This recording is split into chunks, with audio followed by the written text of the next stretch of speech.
It's Brian Preston, the money guy. You're causing people to win. You've been doing it for a long time. And what's amazing is Ramsey Solutions has reached this success point, right? You've done it. You've reached financial independence personally. You've changed millions of lives. You've sold tons of books. You've done all these things.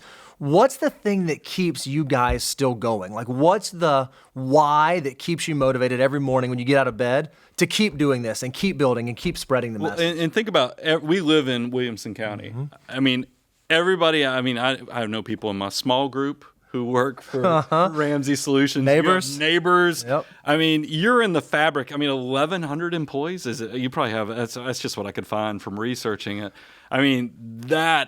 Just by itself is pretty fulfilling. But Bo's right. What keeps y'all going? What caused you to get in it? Well, what caused me to jump into this was when I went through financial peace, it was like a light bulb moment where I went, oh my gosh, how many other people don't know that they don't have to be a part of this broken financial system, that they can rise above it and win regardless of where they came from? Yep. And now we start to meet what we call financial peace babies, which means their parents went through financial peace. Their parents got a hold of this stuff. They taught it to their kids. Now, these kids are growing up and getting married, and they're 19 and they're 25, and they're coming to do their debt-free scream because they paid off their house. It's like generational change. Legacy changing. Family trees are changing, and that is one of the most inspirational pieces where you just have my face hurts from smiling when we get those kinds of debt-free screams. And I meet them at live events, and I go, our demographic is getting a whole lot younger. There's 16-year-olds here. What are these psychos doing? They're like, yeah, I'm going to college debt-free. Thanks. I went through the curriculum. My parents went through FPU. And so those are inspiring. On the other side, what's inspiring is that we have so much work to do. Dave always jokes that Jenny Craig and Dave Ramsey, they got plenty of work to do. The work will never run out. And so we get calls on the Ramsey show, and I go, oh my gosh, we still have so much work to do because everyone's still falling for crypto and buy now, pay later. They're falling for the marketing of these banks and these industries. And so it just riles me up because I want to be the David and Goliath when it comes to the financial industry and what we're doing here at Ramsey Solutions.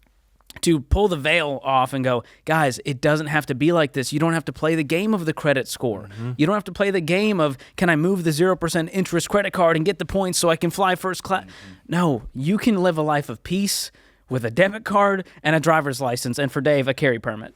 Dave, I do want to, because I want to make it more on you also in the fact that money's not the motivator anymore. I think that is past decades ago, probably for you. Is it the people? What's the why? What keeps you going? What's the driver right now? Well, the reason that we started this whole thing was just a reaction to having gone broke. Yeah.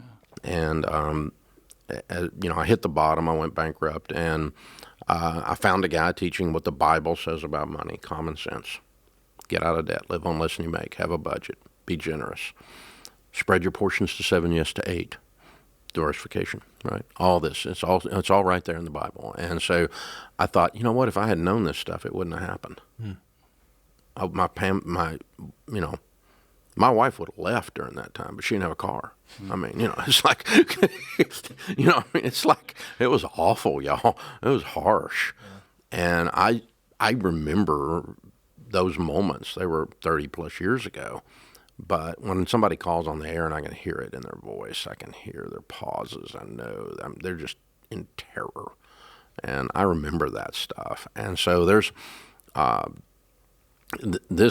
was never about making money. Yeah.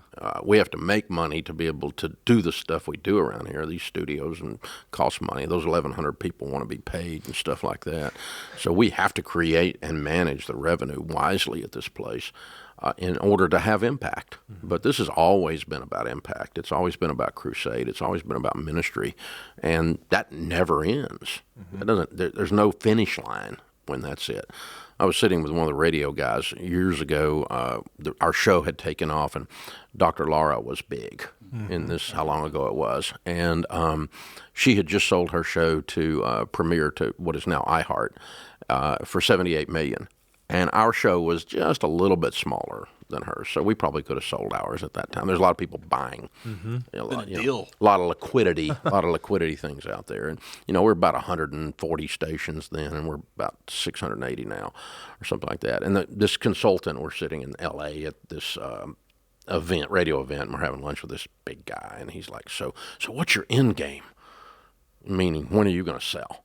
You know, when are you going to cash out? And I'm like, I don't really know how to answer that because there's not a finish line in the way we do it. It's what Simon Sinek calls the infinite game versus the finite game. Exactly going to say that. And so, and so that's our why. That's my why. It's always been about the impact.